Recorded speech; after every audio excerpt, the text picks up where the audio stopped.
You're listening to the Inside Syracuse Basketball Podcast presented by Crouse Health, the exclusive healthcare partner of Syracuse Athletics.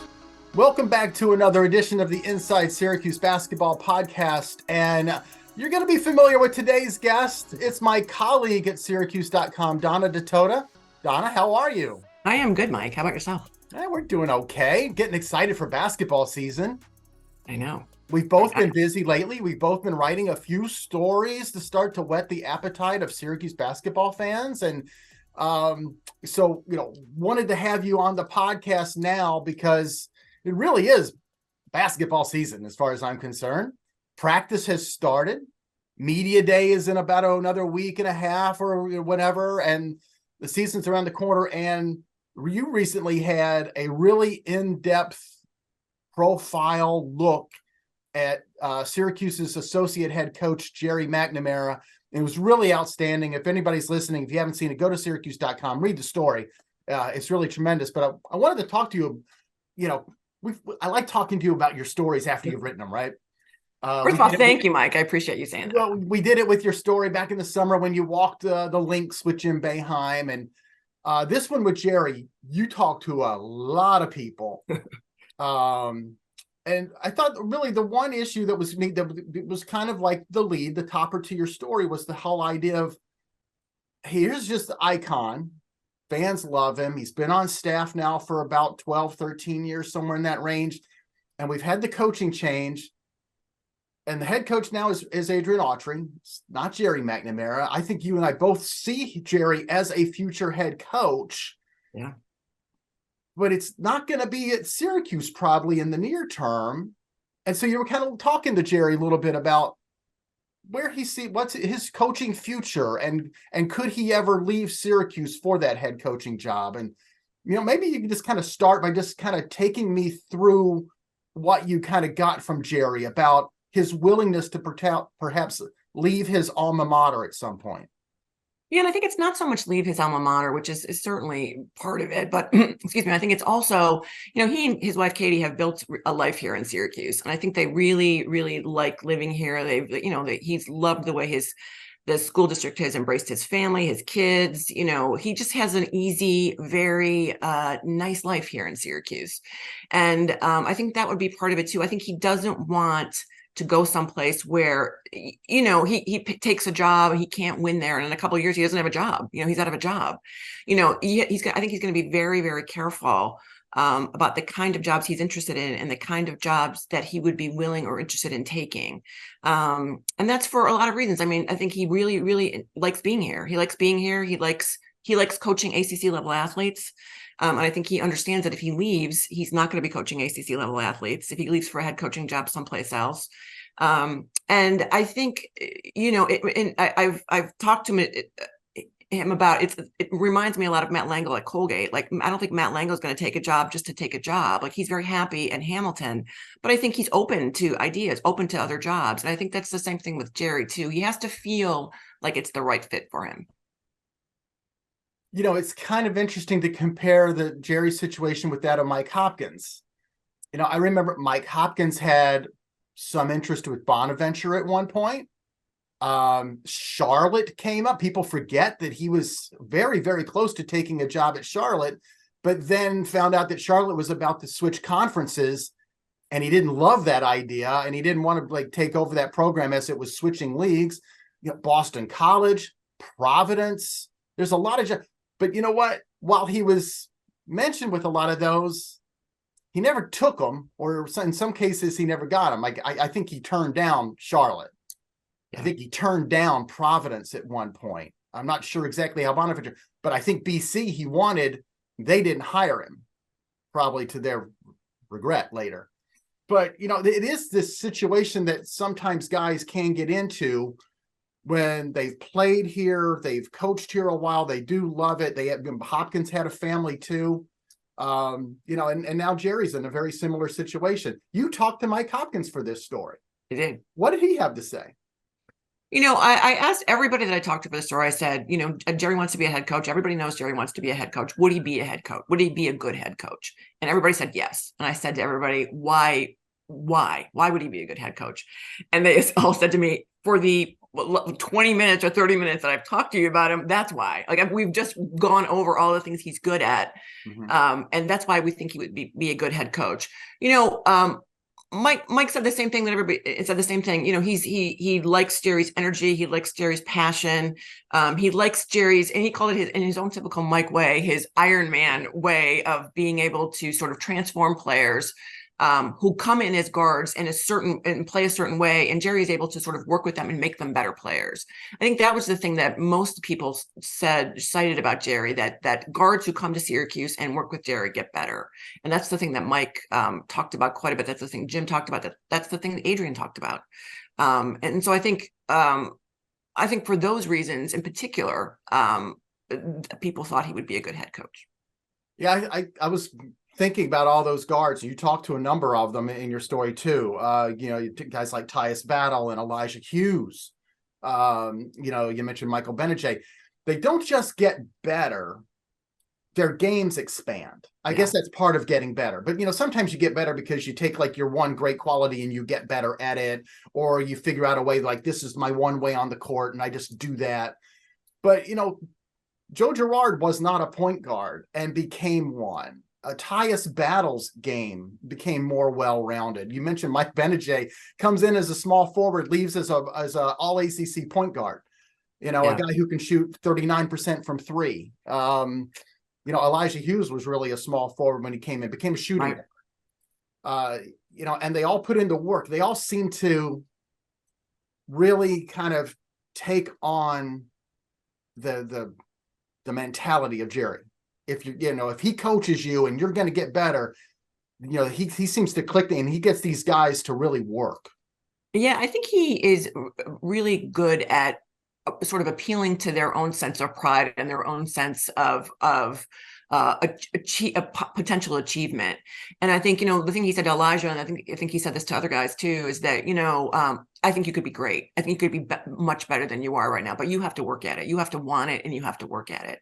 And that's how I think he approaches. I think he's also, guys have told me that he's very honest with them. He'll tell them deficiencies they have. He'll tell them, here's the things you need to get better at. Here's the thing I think you can be good at. I mean, I think all of them appreciated his candor with them.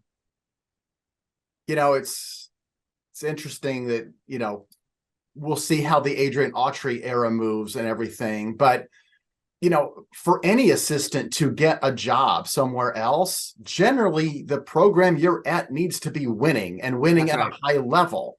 Let's face it, Syracuse has not been winning at a high level over the last 4 to 5 years, let's say. You look at when guys left.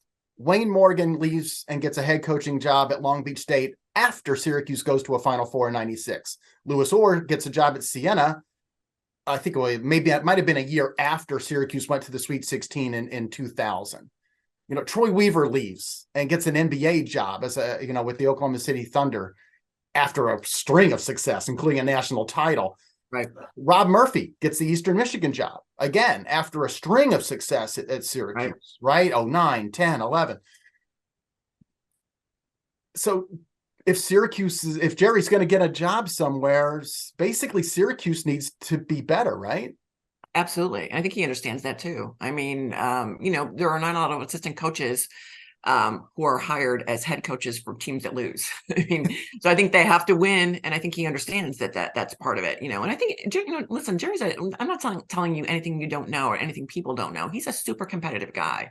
He wants this program to get better. He wants them to be better. He just wants the program to return to the Syracuse program that he believes it could be and that it should be. And I think he understands too that when that happens, that he will become a much more viable or much more explorable candidate. We mentioned Autry, we mentioned Gerry. There's another guy, he's not in your story, but I think as long as we're talking about coaching and coaching futures, we should mention Alan Griffin. Sure. I think he's another guy, totally, in a way, very different from Gerry. But I could see Alan becoming a head coach because I see the way he connects with kids. Yeah. The other thing too with Alan, it's kind of true of Red. They both come from New York City, and New York City can get kind of sectioned off, and there's like guys at this AAU program who don't like guys that, seem to favor this AAU program. In New York City, nobody dislikes Alan Griffin. It's hard to dislike him. Let's face it. But there's an art to that. And it's important if you're going to be a head coach somewhere, because you're going to need to go in and recruit kids that play with the New York Wrens or the Panthers or Long Island or, New Heights and all these AAU programs. It's no longer Riverside Church and the Gauchos. But I think Alan, has a head coaching future ahead of him. What do you think? Yeah, I have never asked him whether he wants to be a head coach. That's one conversation I have not had with him. Like I had conversations with Adrian before I did a story many years ago when he was promoted to associate head coach. And yeah, he wanted to be a head coach. I've talked to Gerry about this in the past too. And he said, yeah, he wanted to be a head coach. That is one conversation I have never had with Alan. And I'm not sure why. I guess it just never come up. I have had the conversation with Alan, but which is kind of why I was wanted to see what your take on it was. Yeah, I think it's rare that you get a person that's in coaching who doesn't at some point have an honest thought to themselves, like, yeah, I want to be a head coach. I'd like to run my own program. And whether it's a Power 5 or a mid-major, or maybe somebody's happy at, a lower level. They would like the chance. And I think Alan would like that chance.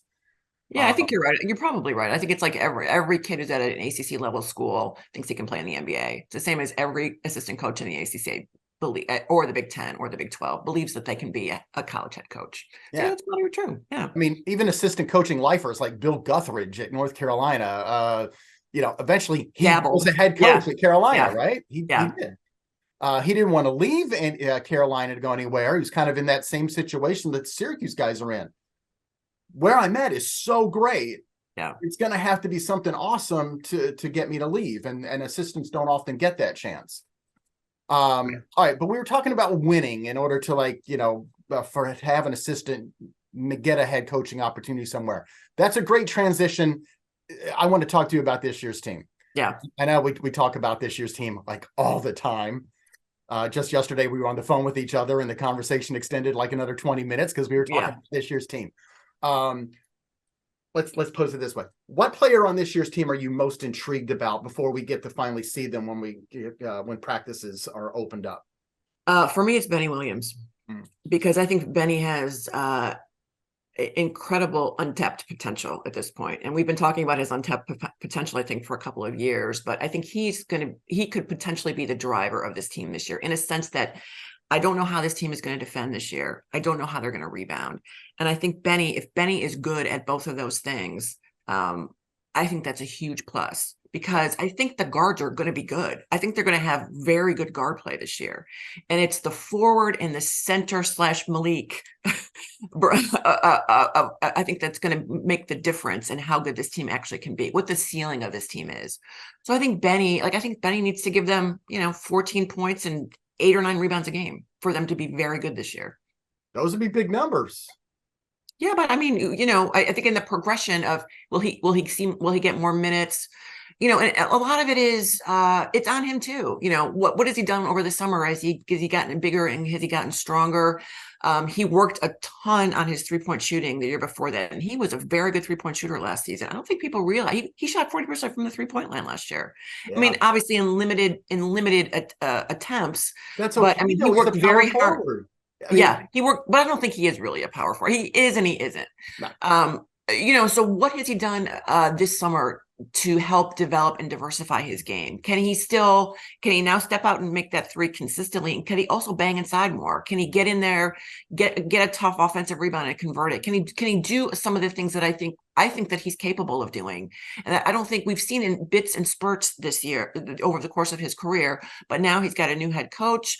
It's a new team, a different kind of team. And I think, to me, he's the key guy on the team this year. Yeah, I agree with you. I think he is the key. But I have maybe too much confidence in Benny's shooting. Like you said, it was limited last year in terms of the number, but the percentage was amazing. I think he can shoot. I think the key for Benny to reach the numbers that you're talking about is he's got to finish at the rim better. Yeah, finishing at and around the rim for him. If he's added a little bit of strength, maybe a couple pounds here or there.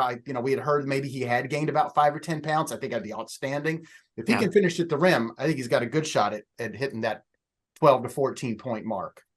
Yeah, I mean, I think, like I said, he needs to and he needs to rebound. I mean, Syracuse has lost. Syracuse was, I mean, either the worst or the close to being the worst rebounding team in the league last year. They were definitely the worst defensive rebounding team, one of the worst defensive rebound teams in the country. And they're going to lose, and they lost Jesse, who was by far their best rebounder last year.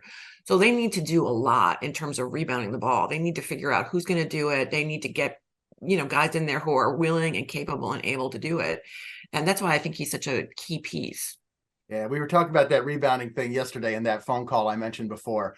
And I'm like, if they play more man to man, they might become a better defensive rebounding team for that reason alone. Yeah, because I think we've said for years, you don't rebound well defensively out of the zone. Right. I think that will help them. Yeah. We'll see how much zone they play and how much man they play. And I think that is also going to be dependent upon the kind of personnel they have in the game and potentially the opponent that they're playing. But yeah, I think that they will, because you got a man, you're playing man to man, you obviously have a guy that you can block out. He's your responsibility. So it becomes a little more clear on what your responsibilities are as a rebounder. Yeah. The guy I'm most intrigued with, and I think he'll have a big impact on the team, not as big as Benny, but I'm intrigued for a different reason. And I've told you this. Yeah. Raheem McLeod. I just can't wait to see what they're able to do with this kid, how he can help. Now, is he going to play 20 minutes a game? Maybe. I mean, he's 7'4" and 255 pounds, stamina wise and everything. He's not going to play, over 30 minutes a game like Jesse Edwards did, but still, I just can't wait to see what kind of a factor he can be, whether he's in the middle of a zone when they do go zone, or whether he's playing between Armando Bacot or DJ Burns and the basket and forcing those guys to shoot over a skyscraper. Yeah, I think he's like a perfect zone center to me. He takes up a ton of space. He'll protect the rim. You assume he will protect the rim. What happens in man-to-man will be different. Like, teams are going to probably try to put him in the pick and roll a lot, and how he can defend out of that is going to be interesting. And I love Malik Brown. I think Malik is just I think they can play so much differently with him in the middle. If that's another guy too. I think he's also has the potential to be a very, very good rebounder, and he's a good defender. He's a tough kid. He does all the little things that you want him to do. And let's see how much bigger he's gotten this year. Let's see how much stronger he's gotten this year. Let's see how much he actually plays the five. And like I've talked with Gerry and with Adrian about sort of this positionless basketball, like what kind of guys are going to put out there. And I don't think they're going to be too married to various, he's the point guard, he's the shooting guard, he's the small forward. I think they're going to put a bunch of guys out there who they think can help them in various situations. And I think that is interesting. Yeah, you get into positionless basketball, whatever. I mean, yes, there's positions, but guys that you could just throw out there as a group, and kind of then once they get out on the floor, they're going to have to go, okay, who's guarding who? You take him, I'll take him. But guys like Malik Brown could be in that grouping. Chance Westry, Quadir Copeland, who's like 6'6", but strong and can guard the 1, 2, or the 3. It's exciting. It's interesting. And that, it's going to be interesting to see how much they value their shooters, how much their shooters play. Can those shooters get better and get more consistent? Justin Taylor is a guy who shot close to 40% from 3-point range last year as a college freshman, which is hard to do. Chris Bell was a very good shooter at various points of the season last year. This team is going to need shooters. I mean, for whatever you think of Joe Girard, and I happen to appreciate Joe and everything that he did when he was here. Joe was a 38% 3-point volume shooter last year. He made a ton of threes. They need to figure out who's also gonna take those threes. And I don't think they took enough threes last year. And are they gonna take more threes? And who's gonna take those threes? Right. Because they got penetrating guards. They've got all these penetrating guards, and you need to be able to keep the defenders on the perimeter. Yeah, it might actually be the forwards, guys like Justin Taylor, Chris Bell, or Benny Williams taking more threes than your backcourt guys. We'll see. I mean, we'll see. I mean, I do think that Judah certainly got much better as a 3-point shooter as the season wore on last year. Yeah. And I think JJ is a much better shooter. I mean, I saw him play in AAU ball. I saw him play at high school. I saw him make 6 threes in the first half of a game at Baldwinsville High School. I think he's a much better shooter than what he showed last year at Notre Dame. Yeah. And so I think their shooting I think is a question mark for this team. Oh, yeah. But I don't think it's as dire as we might think it is. Yeah. Well, we'll see. Let's plug our work one more time here before we're done, because we talked about your Gerry McNamara story at the start. You and I, within the last week or so, both did stories on the two guards. Yeah. Because let's face it, these are the two guys that they're the engine that are going to make this team go. You did a story on J.J. Starling, which I thought was really, really interesting. The hometown kid returns. Yeah. Kind of take me through that process that if he described it to you about the decision to leave Notre Dame and then transfer to Syracuse, because I think I think that he described the transfer to Syracuse as a no-brainer. I think those, if you put his feet to the fire, I think would say his final two schools were Syracuse and Notre Dame, right? And he went to Notre Dame because he said he loved Mike Bray. He thought they did a really good job of recruiting him in the last minute. And when Adrian and I talked about it, just this recently for that story, he said, a lot of times there's guys, if you're a hometown guy, there's sort of an allure of going away, right? There's this sort of jazzy new thing, but I do think that JJ really liked Mike Bray. I think he was sold on the idea of that program, and I think just not a lot of things went well when he got there. He hurt both of his shoulders. He had a knee injury. And then Mike Bray announced that he was retiring. I think it was sometime in February of last year. Right. So, and then they lost a lot of games. I think they won 3 ACC games last year. So it was just basically a brutal year for JJ. And I think, he said he didn't make a final decision until after the season was over, but I think he probably was percolating. I mean, I think you and I talked about it, in February and March. Is JJ gonna retire, gonna transfer? Because I just think, he was such a high wattage recruit, and I think Syracuse really, really wanted him. And so to have him come back to Syracuse and play for the hometown team and play for Adrian, who he's known since he was 7 years old, I think all the stars sort of aligned. That's what he said. That's what his mom said. And sort of Adrian implied that as well. Yeah. I think he's going to be really important as the other backcourt guy with Judah. I got a chance to sit down with Judah. Yeah. It's his first extended interview since he decided to pull his name out of the draft. He kind of gone ghost on us all summer long. Yeah. I know you tried forever to get a hold of JJ. I did. I had the same sort of situation with Judah. He didn't want to really do any interviews throughout the summer, but finally now with the team back on campus, it was really interesting conversation with Judah. I enjoy talking with him. He's a smart kid. He's an interesting, smart kid. He really is. He really is. He's a little guarded. He won't tell you everything, and then he'll kind of and it, and he'll kind of smile and go, "Yeah, you're right. I'm not telling you everything, and I'm not gonna." But we went through the whole process of the draft, and then what he's aiming for coming back. And I love, hearing him talk about his goals. His first goal is he wants to make the ACC all-defensive team. I mean, as an old school guy, I'm like, oh my God, that's tremendous. He wants to make the defense team. And, hey, he could be a lockdown defender in a man-to-man operation, right? Yeah. I mean, I thought, when I watched him in the NBA, the draft camp, I thought he was a very good defender in that camp. He kept guys, he's got such great quickness. I think he kept guys in front of him, and he's a smart player. And so I thought I was really impressed by, obviously they played man defense at that camp at the combine. And I thought I really did like the way he guarded there. I mean, he had a ton of steals last year, which a lot of Syracuse guards do out of the zone, but I think I think he's going to be a different kind of defender in a man-to-man scheme. Yeah, you're right. Syracuse guards have done really well in terms of steals in the past. And usually it's the passing lane steals. Judah could be a defensive force in a different way. He could just make life miserable for the guy he's guarding. Right. I mean, you're not going to look forward. In the same way, when back in the day, I'm going to go really old again. You never looked forward to playing Providence when John Linehan was suiting up for the Friars. That's way back. Whoa. I know.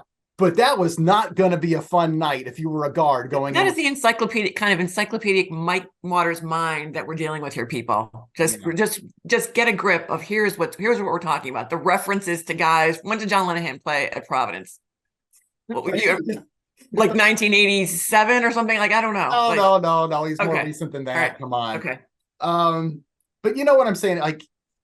Judah could be the guy that other guards are not going to look forward to their 40 minutes of play when they see Syracuse, right? Judah could be the kind of guard that every guard hates seeing, and that Judah has been subjected to, and Joe Girard has been subjected to in the ACC. Guys who are really pesky, just in your face, all over you kind of guys. I say that, but you know what? Sometimes you have to sacrifice a little bit of that bulldogness because he's as a point guard, because you have other things you have to do. So you have to save some of your energy at some points of the game. You can't constantly be like going 100% at every single minute of every single day. So it'll be interesting to see. You know, like I said, I think the backcourt, I think all the guards are good. I really do. I think all the guards are good, and I think they're all going to be helpful this year. The question for me is how it works along the back line and the things we just talked about. Can they guard people? Can they rebound? Yeah. Lot of interesting stuff going on. It's we've talked about it before. We got a lot of things coming up. Media Days coming up on Friday, October 13th. There'll be an Orange Madness at the Dome that night. A week later, or a week and a day later, they're going to do their Monroe Madness over in Rochester. Right. That was fun last year. It was fun. Yeah. Yeah. And then pretty soon they'll be opening up the season on Monday, November 6th against New Hampshire. The Adrian Autry era begins.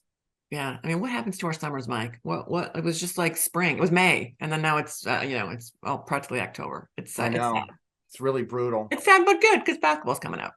That's right. And I'll get to see you a lot more, and we'll be talking all the time. And I'm sure we're going to have you back on the podcast again more often as the basketball season rolls around. So thanks for taking a little time out of your day, Donna. I really appreciate it. Of course, Mike. It's always good to talk to you.